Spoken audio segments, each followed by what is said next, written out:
बिस्मिल्लाहिर्रहमानिर्रहीम हाफ़िज़ू अला सलावाति वस्सलातिल वुस्ता वक़ूमू लिल्लाहि क़ानितीन। सदक़ल्लाहुल अज़ीम व सदक़ रसूलुहुन नबियुल करीमुल अमीन। इन्नल्लाहा व मलाइकतहु युसल्लूना अलन नबी या अय्युहल्लज़ीना आमनू सल्लु अलैहि व सल्लिमू तस्लीमा। वस्सलातु वस्सलामु अलैका या सय्यदी या रसूलल्लाह व अला आलिका व अस्हाबिका या सय्यदी या हबीबल्लाह। हाफ़िज़ू अला सलावाति व सलातिल वुस्ता। अल्लाह ताला जल्ल जलालुहु व अम्मा नवालुहु व अज़म शानुहु ने इरशाद फरमाया, तुम तमाम नमाज़ों की हिफाजत करो। व सलातिल वुस्ता खुसूसन दरमियानी नमाज की, वक़ूमू लिल्लाहि क़ानितीन और अल्लाह के लिए आज़ी के साथ उसकी बारगाह में खड़े हो जाओ। इस आया मुक़द्दसा में अल्लाह ताला जल्ल शानुहु ने पाँचों नमाज़ों की हिफाजत का हुक्म दिया है। पाँचों नमाज़ों का तज़किरा इस आया मुबारका में आ गया। यहाँ जमा का सीगा जो इस्तेमाल किया गया, तो जमा के सीगे के अंदर पाँचों नमाज़ें आ गईं। फरमाया गया कि तमाम नमाज़ों की हिफाजत करो। मालूम ये हुआ कि नमाज की हिफाजत करना अल्लाह ताला ने ईमान वाले पर ज़रूरी करार दिया है। और फिर हाफ़िज़ू अरबी के अंदर बामुफ़ाला से है। बामुफ़ाला के अंदर दोनों तरफ से फ़िल वाक़े होता है और इरशाद रब्बानी है कि तुम नमाज़ों की हिफाजत करो। दुनिया में नमाज के साथ ताल्लुक़ जोड़ो। नमाज क़ब्र में, हशर में तुम्हें अल्लाह के अज़ाब से महफूज रखेगी। इंसान ने नमाज की हिफाजत की और नमाज ने फ़ेल ये किया कि आखिरत में, कब्र में बंदे को अज़ाब से बचा लिया। और फरमाया वस्सलातिल वुस्ता, और दरमियानी नमाज की। मुफ़स्सिरीन किराम फरमाते हैं कि इस दरमियानी नमाज से मुराद, बाद ने असर की नमाज मुराद ली है, बाद ने कुछ और भी मुराद ली है, लेकिन जमहूर मुफ़स्सिरीन ने वुस्ता से मुराद दरमियानी नमाज असर की नमाज ली है। इसकी ताकीद की गई है, खुसूसी ताकीद की गई इस बिना पर जब नमाज असर का वक्त होता है, सूरज ढलने के करीब होता है, सूरज ग़ुरूब के करीब होता है, और इंसान को बताना मकसद है कि इंसान तेरी ज़िंदगी थोड़ी रह गई है। जिस तरह दिन का थोड़ा हिस्सा रह गया, इसी तरह तेरी ज़िंदगी का भी सूरज ग़ुरूब होने वाला है। और ख़याल कर, अपने रब की बारगाह में आ जा, अपने रब की बारगाह में झुक जा, अपने रब की बारगाह में सजदा रेज़ हो जा।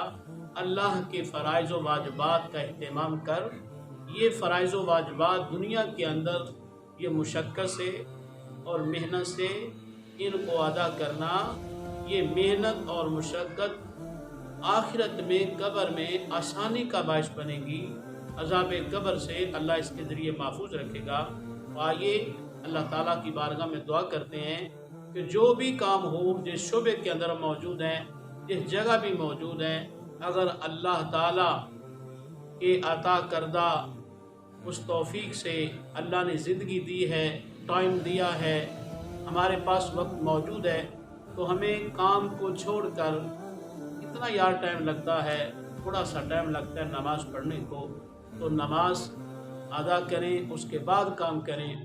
हमारा तो तहिया इरादा ये होना चाहिए कि जिस तरह लोग कहते हैं यार नमाज के लिए टाइम नहीं है, बल्कि हम तो यूँ कहें कि हमें काम के लिए टाइम नहीं है। पहले नमाज है, बाद में काम है। पहले नमाज पढ़ेंगे, फिर काम करेंगे। अगर ऐसा हमने किया तो यकीनन अल्लाह उसके रसूल को हमने राज़ी कर लिया। और अल्लाह के हबीब अलैहिस्सलाम ने फरमाया है, अव्वलु मा युहासबु बिही अब्दुस सलात, सबसे पहले जिसका बंदे से सवाल किया जाएगा वो नमाज होगी। एक हदीस के बारे में यूँ आता है कि सबसे पहले उन्हें नहक का सवाल होगा। इस बारे में मुहद्दिसीन ने, शारहीन ने ये बात बयान फरमाई। दोनों किस्म की हदीस को इनके अंदर तत्वीक दी, इनको आपस में मिलाया कि दोनों पे अमल हो जाए। تو فرماتے ہیں इबादत की कई किस्में हैं, इबादत और इसी तरह मामलात। इबादत की किस्मों के अंदर नमाज, रोज़ा, हज, ज़कात है। और यूँ समझ लें कि नमाज, रोज़ा, हज, ज़कात ये हुकूकुल्लाह हैं और हुकूकुल इबाद के अंदर मामलात आते हैं। तो फरमाया कि सबसे पहले इबादत में जिस इबादत का सवाल होगा वो नमाज है, और मामलात के अंदर सबसे पहले जिसके बारे में पूछा जाएगा वो खूने नाहक है। तो दोनों अहदीस पर अमल हो गया, दोनों बातें वाज़िह हो गई कि नमाज के बारे में भी पहला सवाल होगा और इसी तरह मामलात के बारे में खूने नाहक का सवाल होगा।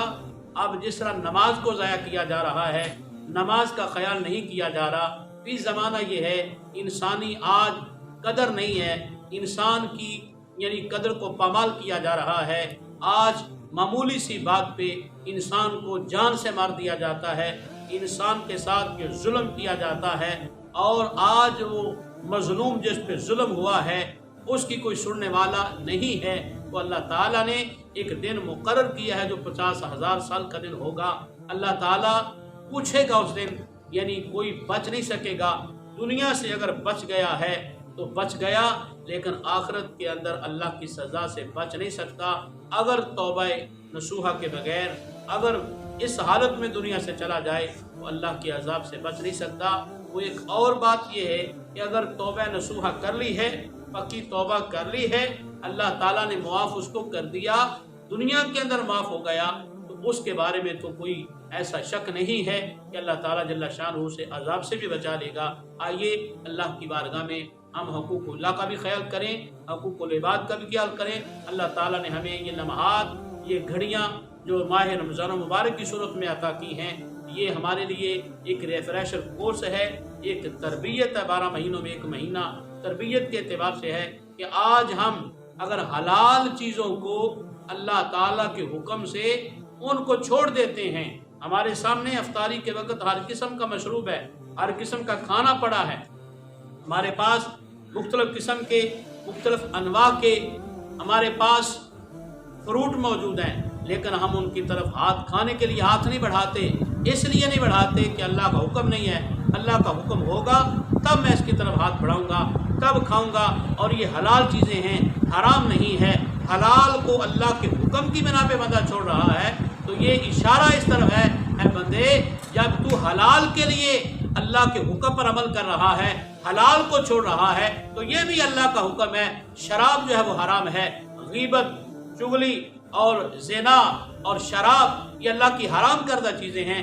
खून हक जो है ये हराम करदा चीज़ें हैं, और हर मुसलमान पर उसकी इज्जत, माल, जान दूसरे मुसलमान पर जो है वो हराम है। तो इन हराम चीज़ों से बचने का भी हुक्म दिया गया। इसके साथ बताया गया कि हलाल चीज़ों से बंदा जब अल्लाह बचा रहा है तो हराम चीज़ों से बदर्ज औला से इज्तनाब करना चाहिए, उससे बचना चाहिए। अल्लाह की बारगाह में हम दुआ करते हैं कि अल्लाह अपने हबीब का सदका हम सबको सही मानों में हकूकुल्लाह का, हकूकुल इबाद का अल्लाह ख्याल करके अमल करने की तौफीक अता फरमाए। आमीन सुम्मा आमीन।